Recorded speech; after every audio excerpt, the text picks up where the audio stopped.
ஆத்ம நமஸ்தே to all. இந்த tarot ரீடிங்கில் நம்ம பார்க்க போகிறது உங்கள் பர்சனுடைய கரண்ட் ஃபீலிங் எப்படி இருக்குது, உங்களை பற்றி நினைக்கிறாங்களா, உங்களை பற்றின தாட்டு வரப்போ என்ன மாதிரியான தாட்டு இப்போ உங்கள் பர்சனுடைய மைண்ட் செட்டில் இருக்குது, அதை பற்றி டீட்டெயில்டாக இந்த ரீடிங்கில் நம்ம பார்க்க போகிறோம். இந்த கார்டு எனர்ஜி கூட கனெக்ட் ஆகிறதுக்காக உங்கள் நபருடைய பேரை 3 வாட்டி சொல்லிவிட்டு வீடியோவை 3 பேருக்கு ஷேர் பண்ணிவிட்டு கமெண்டில் மை லவ்னு டைப் பண்ணுங்கள். இந்த கார்டு எனர்ஜி கூட கனெக்ட் ஆகிருவீங்க. நம்ம சேனலுக்கு நீங்கள் இதான் ஃபஸ்ட் டைம் வரீங்கன்னா மறக்காமல் சப்ஸ்கிரைப் பண்ணிக்கோங்க. பக்கத்தில் இருக்கக்கூடிய பெல் பட்டனையும் கிளிக் பண்ணிக்கோங்க. அப்போ தான் நான் போடக்கூடிய வீடியோஸ் எல்லாமே உடனுக்குடன் உங்களுக்கு நோட்டிஃபிகேஷனில் வந்துக்கிட்டே இருக்கும். உங்களுக்கு எங்கிட்ட பர்சனலாக கிளாஸஸ் எடுத்துக்கணும் அல்லது உங்களுக்கு பர்சனல் டேரோ கார்டு ரீடிங் தேவைப்பட்டுச்சுன்னா இன்ஸ்டா அல்லது மெயிலில் காண்டாக்ட் பண்ணுங்கள். டீட்டெயில்ஸ் எல்லாமே உங்களுக்கு வீடியோ ஸ்க்ரீனில் வந்திருக்கும், செக் பண்ணிக்கோங்க. இப்போ இந்த ரீடிங்கில் நம்ம போகலாம். உங்கள் பர்சனுடைய கரண்ட் ஃபீலிங் இப்போ எப்படி இருக்குது, உங்களை பற்றி நினைக்கிறப்போ அவங்களுக்கு என்ன தாட் இப்போ வருது, உங்கள் கூட பேசின அந்த பழைய நினைவுகள் எல்லாமே இப்போ உங்கள் நபருக்கு ஞாபகம் அடிக்கடி வந்துக்கிட்டே இருக்கு. அதாவது நீங்கள் பெட் லவராக இருப்பீங்க, அப்படி இல்லைன்னா உங்கள் நபர் பெட் லவராக இருப்பாங்க, இல்லை நீங்கள் 2 பேருமே பெட் லவராக இருப்பீங்க. உங்களுடைய சிச்சுவேஷன் எப்படியோ அதுக்கேற்ற மாதிரி நீங்கள் இதை எடுத்துக்கோங்க. நீங்கள் பெட் லவராக இருக்கீங்க அப்படின்னா உங்கள் நபருக்கு ஏதாச்சும் பெட் பார்க்குறப்போ, அதாவது இப்போ நீங்கள் சொல்லியிருப்பீங்க எனக்கு இந்த கலர் டாக் ரொம்ப பிடிக்கும், அல்லது இந்த கலர் கேட் எனக்கு ரொம்ப பிடிக்கும், இந்த ப்ரீட் எனக்கு பிடிக்கும் அப்படின்னு ஏதாவது நீங்கள் ஷேர் பண்ணியிருப்பீங்க, அல்லது உங்கள் நபர் உங்ககிட்ட ஷேர் பண்ணியிருப்பாங்க. அப்போ உங்கள் கூட பேசுகிற அந்த நினைவுகள் எல்லாமே திரும்ப அவங்களுக்கு வர ஆரம்பிக்குது. இந்த மாதிரி கேட் பார்த்தாலோ இல்லை டாகை பார்த்தாலோ அவங்களுக்கு உங்கள் ஞாபகம் தான் வருது. ஏன்னா நீங்கள் அந்த அளவுக்கு ஒரு அன்பை உங்கள் நபருக்கு கொடுத்துருக்கீங்க. உங்கள் நபர் ரொம்ப நாளாக ஒரு அன்புக்காக ஏங்கி அந்த அன்பு உங்ககிட்ட இருந்து அவங்களுக்கு கிடைச்சிருக்கு. ஆனால் சிச்சுவேஷன் இப்போ நீங்கள் பேசாமல் கூட நீங்கள் இருக்கலாம், இல்லை பேசிகிட்டு இருக்கலாம். அந்த பழைய பாண்டிங் இல்லாமல் இருக்கிறப்போ இப்போ அவங்க பழைய நினைவுகளை தான் நினச்சி பார்க்குறாங்க. அது மட்டும் இல்லாமல் உங்கள் கூட ஒரு அழகான வாழ்க்கையை லைஃப் லாங் வாழணும்னு நினச்சிருக்காங்க. அவங்களுடைய லாஸ்ட் பிரீத் வரைக்குமே எப்படி உங்கள் கூட வாழணும் அப்படின்னு பயங்கரமாக அவங்க பிளான் பண்ணி வச்சுருப்பாங்க. உங்ககிட்டையும் ஷேர் பண்ணியிருந்திருப்பாங்க. அது எல்லாத்தையுமே இப்போ அவங்களுடைய நினைவுக்கு வந்துக்கிட்டே இருக்குது. உங்களால் இப்போ வலிகளை தாங்கிக்க முடியலை அப்படிங்கிறது உங்கள் நபருக்கு நல்லாவே தெரியுது. உங்கள் நபர் இப்போ என்ன நினைக்கிறாங்கன்னா, நான் பேசுனா நீ பேசுவ, அது எனக்கு நல்லாவே தெரியும் அப்படின்னு அவங்க அதை நல்லா தெரிஞ்சு வச்சுட்டாங்க. உங்களை இப்போ வர வர ரொம்ப மிஸ் பண்ணுறாங்க, ஆனால் சொல்ல தயங்குறாங்க. ஒரு சிலருக்கு இது என்ன ஆக போகுது அப்படின்னு பார்க்குறப்போ அவங்களே சொல்லுவாங்க, நான் உன்னை மிஸ் பண்ணுறேன்னு சொல்லி பேசுவாங்க. ஒரு சிலருக்கு இதில் எப்படி காமிக்குது அப்படின்னா, உங்கள் நபர் அவ்வளோ சீக்கிரம் இறங்கி வரக்கூடிய நபர் கிடையவே கிடையாது. அவங்களுக்குள்ளாடி அந்த காதல் வச்சுக்கிட்டே தான் இருப்பாங்க. ஆனால் உங்களை நோட் பண்ணிக்கிட்டே தான் இருப்பாங்க. உங்கள் நபர் சோஷியல் மீடியாவில் இருக்கட்டும், நீங்கள் ஏதாவது போஸ்ட் போட்டாலும் சரி, நீங்கள் ஆன்லைனில் இருக்கீங்களான்னு செக் பண்ணுறது, இந்த மாதிரியெல்லாம் நோட் பண்ணிக்கிட்டு இருக்காங்க. ஆனால் அவ்வளோ சீக்கிரம் இறங்கி உங்கள் நபர் பேச மாட்டாங்க. அவங்களுக்குள்ளாடி ஒரு ஈகோ இருக்குது. அது மட்டும் இல்லாமல் உங்கள் மேலே லைட்டாக பொறாம குணம் அவங்களுக்கு ஸ்டார்ட் ஆகிடுச்சு. இப்போ நீங்கள் நோ கான்டாக்டில் இருக்கீங்க அப்படின்னா அவங்க உங்களை செக் பண்ண ஆரம்பிச்சிட்டாங்க. இப்போ இருக்க சிச்சுவேஷன் பார்க்குறப்போ கமெண்டில் டைப் பண்ணுங்கள், நீ உண்மையான அன்பை என்னிடம் நிச்சயமாக வெளிப்படுத்துவாய். உங்கள் நபருடைய கரண்ட் ஃபீலிங்கில் இப்போ அவங்க லோன்லியாக ஃபீல் பண்ண ஆரம்பிச்சிட்டாங்க.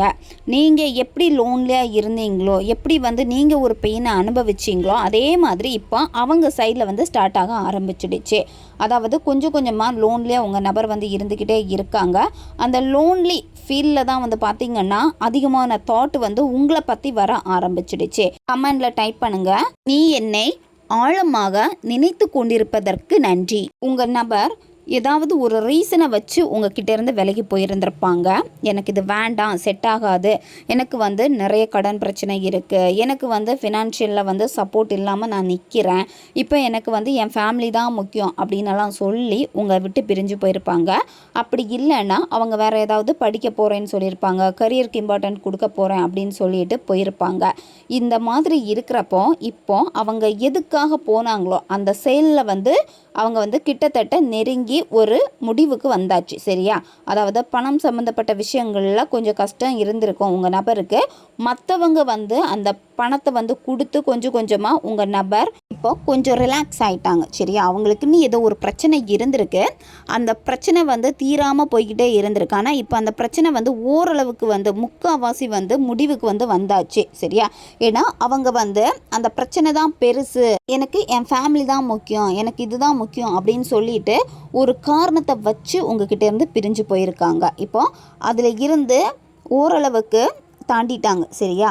இப்போ அவங்க என்ன நினைக்கிறாங்க அப்படின்னா, அவங்களுடைய கரியரில் வந்து ஓரளவுக்கு அவங்க எதிர்பார்த்த மாதிரியே வந்து சக்ஸஸும் பண்ணியிருக்காங்க. இந்த நபருக்காக நீங்கள் அதிகமான உதவிகளை வந்து செஞ்சுருக்கீங்க, பணம் கொடுத்துருப்பீங்க.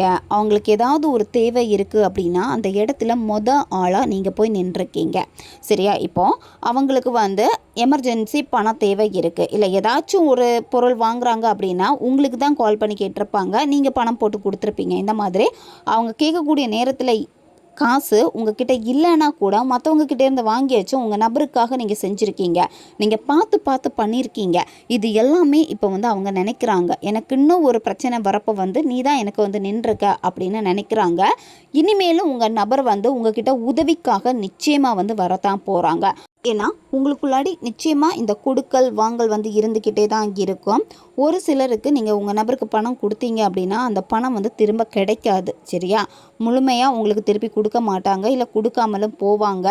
ஏன்னா அவங்கக்கிட்ட காசு இல்லைன்னு சொல்லிட்டு தட்டி கழிப்பாங்க, இந்த மாதிரி தான் பண்ணுவாங்க. உங்ககிட்ட இருந்த பணத்தை வந்து அவங்க வாங்கிப்பாங்க அவங்களுக்குன்னு ஒரு உதவின்னு வரப்போ. உங்கள் நபருக்கு ஏதாவது உதவின்னா உங்களுடைய ஞாபகம் தான் அவங்களுக்கு ஃபஸ்ட்டு வரும், உங்ககிட்ட தான் வந்து நிற்பாங்க. இப்போ அதிர்ஷ்டம் உங்கள் பக்கம் இருக்குது. அதிர்ஷ்டம் உங்கள் பக்கம் இருக்கிறனால தான் உங்கள் பர்சனுக்கு உங்கள் தாட் வந்து இப்போ வர ஆரம்பிச்சிருக்கு. இப்போ நீங்கள் ரொம்ப சந்தோஷமாக இருக்க வேண்டிய நேரம் இது. சரியா? இப்போ நீங்கள் ஏதாவது வேலை செஞ்சிட்ருக்கீங்க அப்படின்னா அந்த வேலையை வந்து நீங்கள் என்ஜாய் பண்ணி நீங்கள் செய்யுங்க. மனதை வந்து உங்கள் கண்ட்ரோல்லையே ஒரு நிலையாக நீங்கள் வச்சுக்கோங்க.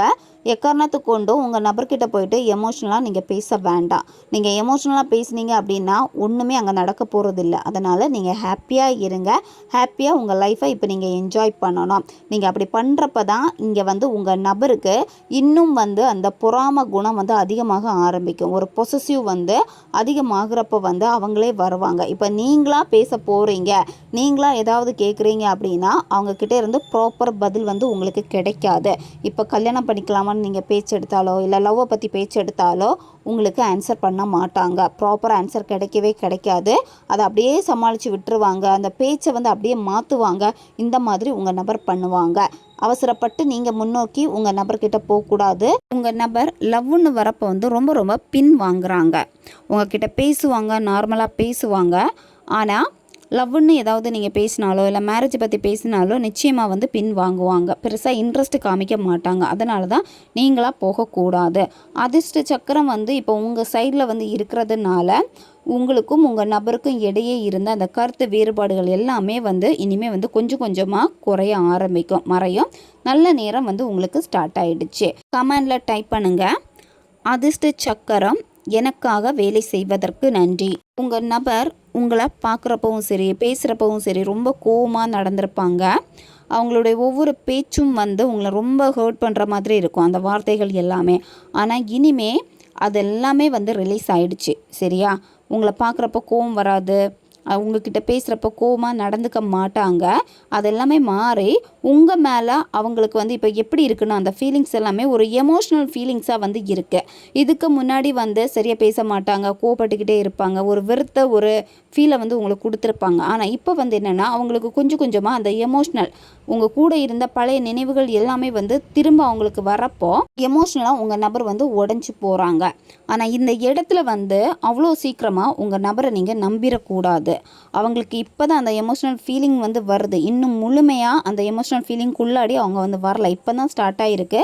அவங்க எமோஷ்னலாக ஃபீல் ஆகிட்டாங்களே அப்படின்னு சொல்லிட்டு நீங்கள் எமோஷ்னலாக பேசுகிறது இந்த மாதிரி நீங்கள் செய்யக்கூடாது. நீங்கள் உங்கள் பர்சனை வந்து உண்மையாக நேசிச்சிருக்கீங்க. நீங்கள் அவங்களுடைய தோற்றத்தை பார்த்து அந்த மாதிரியெல்லாம் நீங்கள் விருப்பப்படலை. அவங்களுடைய அன்பு அது மட்டும் இல்லாமல் உண்மையான அந்த பாசம் அவங்கக்கிட்ட இருந்து கிடைச்சனால தான் நீங்கள் அவங்க பின்னாடி போயிருக்கீங்க. அது இப்போ உங்கள் நபருக்கு நல்லாவே தெரியுது. அவங்களுக்குள்ளாடி அந்த எமோஷ்னல் வந்து இருக்குது, ஆனால் வெளிக்காட்டல. இனிமேல் கொஞ்ச நாள் போகிறப்போ ஆட்டோமேட்டிக்காக அவங்களே அதை வந்து வெளிப்படுத்துவாங்க. என்னத்தான் அவங்க உங்கள் மேலே இருக்கக்கூடிய உணர்வுகளை அடக்கி வச்சுருந்தாலுமே நாளடைவில் அவங்களே உங்ககிட்ட சொல்லுவாங்க. அது வரைக்கும் நீங்கள் காத்திருக்கணும். இந்த சமயத்தில் நீங்கள் பிரபஞ்சத்தை தான் கெட்டியாக பிடிச்சிக்கணும். பிரபஞ்சத்தை முழுமையாக நீங்கள் பிலீவ் பண்ணிங்க அப்படின்னா நிச்சயமாக இந்த ரிலேஷன்ஷிப்பில் நீங்கள் சக்ஸஸ் பண்ணிடுவீங்க. ஏன்னா பிரபஞ்சம் உங்களை வந்து பாதுகாத்துக்கிட்டே தான் இருக்காங்க. உங்களுக்கு உங்கள் பர்சன் மேலே ரொம்ப ஆசை வந்து இருக்குது. அந்த ஆசை வந்து இப்போ எப்படி இருக்குன்னா கொஞ்சம் பயம் சார்ந்ததாக இருக்குது. உங்கள் பர்சன் உங்ககிட்ட பேசுகிறப்போ உங்களுக்கு அவங்க மேலே ஒரு ஈர்ப்பு வருது. அதே நேரத்தில் ஒரு பயமும் உங்களுக்கு கிரியேட் ஆகுது. அந்த பயம் எப்படி இருக்குது அப்படின்னா, திரும்பவும் நான் இவங்களை இழந்துருவேனோ, திரும்பவும் வந்து பேசாமல் போயிடுவாங்களோ அப்படிங்கிற ஒரு பயம் வந்து உங்களுக்கு அதிகமாகுது. பயத்தில் வந்து நீங்கள் கொஞ்சம் கவனம் செலுத்துறீங்க. நீங்கள் இந்த மாதிரி பயத்தை வந்து நீங்கள் தூக்கி போட்டுருங்க. புதிய வாய்ப்புகள் வந்து நிறைய இந்த ரிலேஷன்ஷிப்பில் வந்து உங்களுக்கு வந்து இருக்குது. அந்த புதிய வாய்ப்புக்காக நீங்கள் அனுமதியுங்க. கமெண்டில் நியூ பிகினிங்னு டைப் பண்ணுங்கள். உங்களுடைய இந்த காதல் வாழ்க்கையில் ஒரு பெரிய மாற்றம், பெரிய சர்ப்ரைஸ் வந்து இருக்குது. அந்த மாற்றம் வரப்போ வந்து தேவையில்லாமல் நீங்கள் யோசித்து தேவையில்லாமல் தாட்னால் உங்களை நீங்களே கட்டுப்படுத்தாதீங்க. சரியா? மாயையில் வந்து மாட்டிக்காதீங்க. அதை நீங்கள் நினைக்காதீங்க. பிரபஞ்சத்தை மட்டும் நீங்கள் நம்புங்க போதும். இப்போ உங்கள் நபரும் வந்து சோகமாக தான் இருக்காங்க. ஒரு லோன்லி ஃபீல் வந்து அவங்களுக்கு இருக்குது. என்னத்தான் அவங்க நினச்ச மாதிரி எல்லாம் கிடைச்சாலுமே, எல்லாம் நல்லதாக அமைஞ்சாலுமே அவங்க எதையோ வந்து மிஸ் பண்ணுற மாதிரியே உங்கள் நபருக்கு வந்து இப்போ ஒரு மிஸ்ஸிங் ஃபீல் வந்து இருந்துக்கிட்டே தான் இருக்குது. கொஞ்சம் அவங்க திரும்பி பார்த்தாங்க அப்படின்னா அவங்க முழுமையாக உங்களை புரிஞ்சுப்பாங்க. சரியா? இன்னுமே அவங்க வந்து திரும்பி பார்க்கல. ஆனால் இன்னும் சில நாட்களில் வந்து உங்ககிட்ட வந்து பேசிடுவாங்க. ஏன்னா பாசிபிலிட்டி இதில் வந்து காட்டுது. இப்போ உங்கள் தாட் வர ஆரம்பிச்சிடுச்சு. பழைய நினைவுகள் எல்லாத்தையுமே வந்து நினச்சி பார்க்குறாங்க. கொஞ்சம் கொஞ்சமாக அந்த நினைவுகள் வந்து உங்கள் நபருக்கு இன்னும் அதிகமாகிறப்போ அந்த ஃபீலிங்ஸ் வந்து ஆட்டோமேட்டிக்காக ரியலாக மாற ஆரம்பிச்சிடும். ஓகே காய்ஸ், இதுதான் இந்த ரீடிங். இது ஒரு ஜென்ரல் ரீடிங் தான். பொருந்தக்கூடிய விஷயங்களை மட்டும் எடுத்துக்கோங்க, மற்றதை விட்டுருங்க. உங்களுக்கு பர்சனல் டாரோ கார்ட் ரீடிங் தேவைப்பட்டுச்சுன்னா இன்ஸ்டா அல்லது மெயிலில் வந்து காண்டாக்ட் பண்ணுங்கள். அடுத்து ஒரு வீடியோ பதிவில் சந்திக்கலாம். நன்றி.